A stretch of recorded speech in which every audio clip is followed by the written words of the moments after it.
This is the guided practice for the impulse questions. There are 3 on this page, and we're going to talk about a couple odds and ends as well. So it says a car of a toy train rests on a level track. Will its speed increase more if A, hit from the rear by a wad of clay that sticks to the car, or hit by a super ball of equal mass and velocity that rebounds in the opposite direction? So let's sketch this out first. That's kind of important. So here's the clay. And as you know, clay is mushy, so let's say you give it some speed, and let's make up a number. Sometimes it's easier. Let's just say we have 5 meters per second, and it goes to the wall, and then it becomes a squished out blob, and it comes to rest. So that's our clay, and our change in velocity of our clay is, well, for anything, is final minus initial. And so in this case, our final is 0, and our initial is 5. So our change in velocity is negative 5 meters per second. And remember, the negative sign in physics only means direction.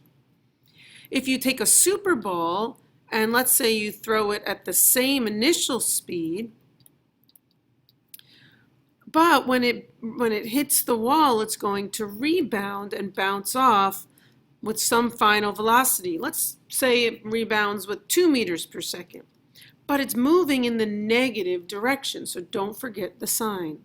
So now we've got final minus initial, we've got negative 2 minus 5, that equals negative 7 meters per second. You can see that when you bounce, you're going to end up with a bigger change in velocity than when you have. You'll notice that even though there's a negative sign, right? The negative is just direction. So you have a bigger change in speed when you bounce. And this is always true. You can imagine you make any number here, you're going to always have something bigger than 5. Second question. So there's a balloon shown there, 2 balloons actually, balloon A and balloon B. And so balloon A, and then there's balloon B. And if you observe in the picture, the time interval between one balloon and the strobe photo of the next balloon for A, they're very close together, which means they have a pretty slow speed. And for B, between the first and the second are much further apart. So the acceleration of B is definitely greater than the acceleration of A because it's speeding up more quickly.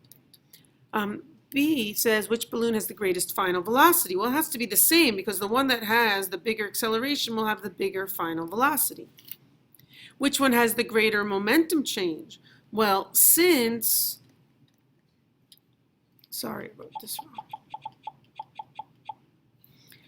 So your change in velocity of B is going to be greater than the change in velocity of A, since velocity is dependent on acceleration. Final velocity depends on acceleration. C asks you to compare the momentum change.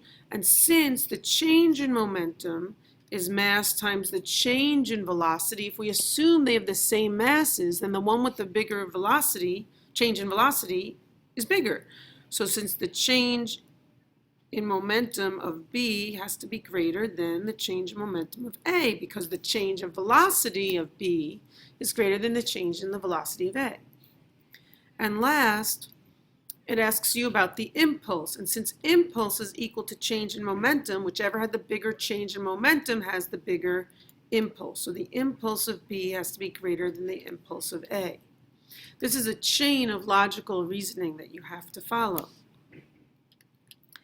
Okay, 3 is a simple problem. They talk about a hockey player who exerts an 80 Newton force, and that's exerted on a 0.25 kilogram hockey puck.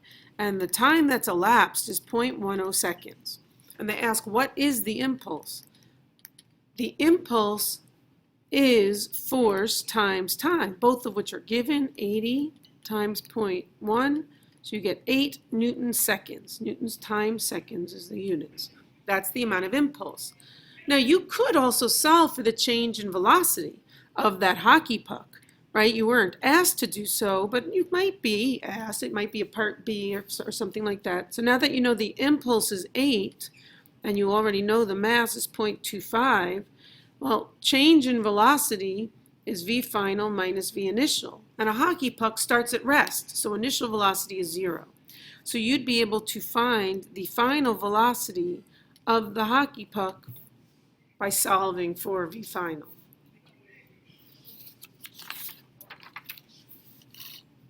One other interesting thing, we'll call this 4. This is not on your paper, but it's one that I should have put on. I want you to think about two billiard balls. So here's one going this way, and here's one going that way. And we'll call this one A and this one B.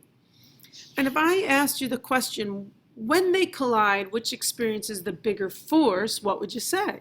Well, hopefully you would well know that the force of A on B has to be equal and opposite to the force of B on A. That's Newton's third law. That's the rule.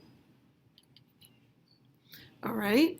So from that, right, when they collide, we know that the times are equal. That's a fact, right? The T of the collision for A has to be the same as B. You can't have two different times.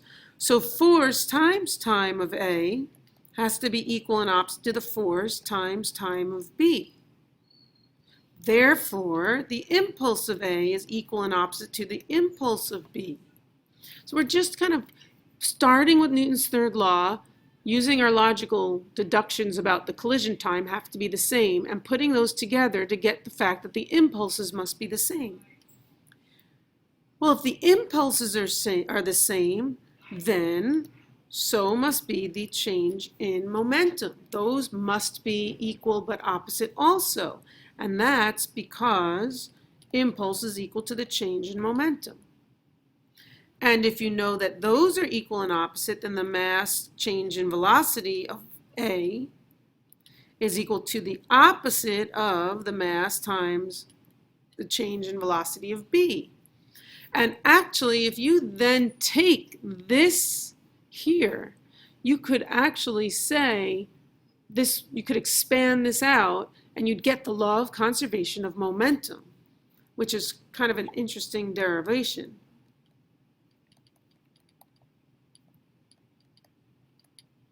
Right? If you expanded out those terms and moved them around a little bit, that's what you'd find. But back to our conversation here. If change in velocity of A, right, is equal and opposite to the mass times change in velocity of B, what does that say about the accelerations, right? Well, because the masses aren't equal, the accelerations, if the masses aren't equal, then the accelerations aren't going to be equal. It really depends on the masses. So if the masses of A, let's say, is greater than the mass of B, then the acceleration of A has to be less than the acceleration of B.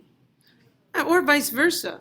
If the two masses are equal, like they would be in a pool game, if you're playing pool where you have two balls collide, they're usually equal masses, then those accelerations will be equal after the collision.